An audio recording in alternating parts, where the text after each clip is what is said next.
एकै दिनमा 1000 रुसी शब्दहरू सिक्न सकिन्छ रे। सुन्दा त पत्यारै लाग्दैन होइन? तर इजी रसियन विथ युला भन्ने एउटा युट्युब कोर्सले ठ्याक्कै यही दावी गर्छ।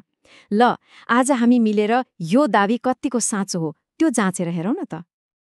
हो, तपाईले ठिकै सुन्नुभयो। केही घण्टामै 1000 शब्द।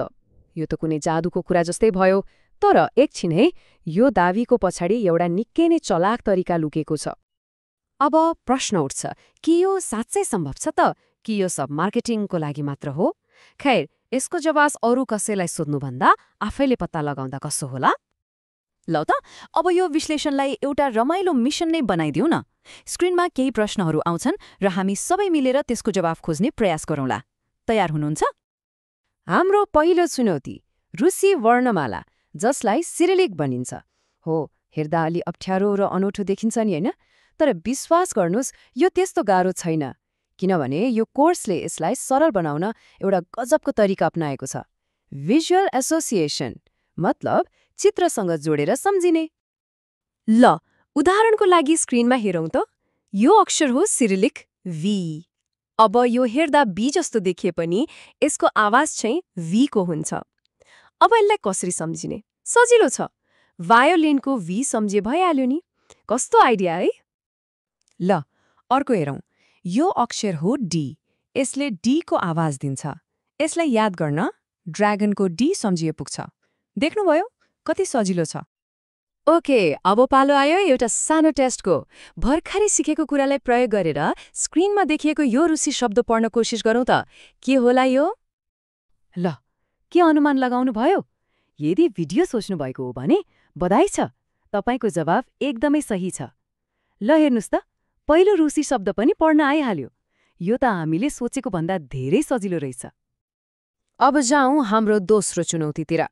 र हो, यहीँनेर हो त्यो 1000 शब्दको रहस्य खुल्ने ठाउँ। त्यो रहस्य के हो त? त्यो हो कग्नेट्स, मतलब अंग्रेजी र रुसीमा मिल्दोजुल्दो सुनिने शब्दहरू र तिनीहरूको एउटा निश्चित ढाँचा। यहाँ एउटा एकदमै रमाइलो कुरा छ। धेरैजसो रुसी शब्दहरू अंग्रेजी शब्दहरू जस्तै जस्तै हुन्छन्। फरक कहाँनिर हुन्छ भने शब्दको अन्त्यमा। जस्तै स्क्रिनमा हेर्नुहोस्, अंग्रेजीमा THETION मा अन्त्य हुने शब्दहरू रुसीमा CITIA मा अन्त्य हुन्छन्। भनेपछि न्यासियाको अर्थ के भयो त? नेसन हो। यही ढाँचा पत्ता लगाउनु नै हजारौं शब्दहरू सिक्ने सबैभन्दा सजिलो सर्टकट हो। ल, त्यसो भए फेरि एउटा टेस्टको लागि तयार हुनुहोस्। यही तरिका अपनाउने हो भने स्क्रिनमा देखिएको यो शब्द रेभोल्युसिया, यसको अर्थ के होला? अनुमान लगाउनुस् त। सही अनुमान लगाउनुभयो। यसको अर्थ हो रेभोल्युसन। सोच्नुस् त, यही एउटा तरिकाले मात्रै पनि हामीले थाहै नपाई सयौं रुसी शब्दहरूको अर्थ अनुमान लगाउन सक्ने रहेछौं। ल, अब हाम्रो अन्तिम र छोटो चुनौती, व्याकरण। हो, धेरैलाई रुसी भाषाको व्याकरण एकदमै गाह्रो लाग्छ। तर यो कोर्सले त्यसलाई पनि सकेसम्म सरल बनाउने कोसिस गरेको छ। एउटा उदाहरण हेरौँ है। अंग्रेजीमा माई भन्न एउटै शब्द छ, तर रुसीमा दुईटा छन्, मोई र मैया। जस्तै माई ड्याड भन्नुपर्दा मोई पापा भनिन्छ, तर माई मम भन्नुपर्दा चाहिँ मोया मामा भनिन्छ। यहाँ केही फरक याद गर्नुभयो? माईको लागि प्रयोग भएको शब्द किन बदलियो होला सोच्नुस् त। यसको पछाडि एउटा एकदमै सरल नियम लुकेको छ। यसको जवाफ हो पछाडि आउने शब्दको लिङ्ग। जस्तै पापा अर्थात् ड्याड पुल्लिङ्ग शब्द हो, त्यसैले त्यसको अगाडि मोए लाग्यो। अनि मामा अर्थात् मम स्त्रीलिङ्ग शब्द हो, त्यसैले त्यसको अगाडि मया लाग्यो। हेर्नुस् त, नियम कति सरल रहेछ। भनेपछि यो सबै जादु जस्तो लाग्ने तरिकाको पछाडिको असली विधि के रहेछ त?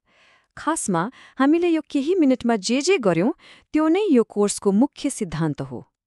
यो तरिका खासमा 4वटा कुरामा टिकेको छ। पहिलो, वर्णमाला छिटोभन्दा छिटो सिक्नका लागि चित्रहरूसँग जोड्ने तरिका। दोस्रो, हामीलाई पहिलेदेखि नै थाहा भएका हजारौं शब्दहरू पत्ता लगाउन मिल्दोजुल्दो शब्द यानि कग्नेट्सको प्रयोग गर्ने।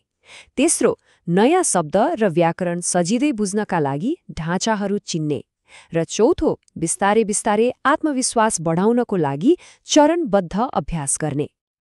अब आफै सोच्नुस् त, यदि केही मिनेटमा नै रुसी भाषाको आधारभूत कुराहरू यसरी बुझ्न सकिन्छ भने के यो भाषा सिक्न हामीले सोचे जस्तो साँच्चै गाह्रो होला त? सायद हामीलाई अहिलेसम्म सही तरिका मात्र थाहा नभएको पो हो कि?